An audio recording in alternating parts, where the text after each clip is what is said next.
have a seagull problem. Seagull? Thank you, I'll hold. I didn't know there'd be so many.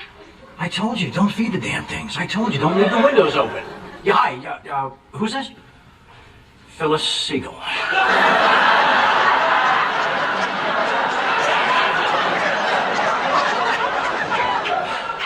No, Phyllis, I wanted to talk to somebody about seagulls.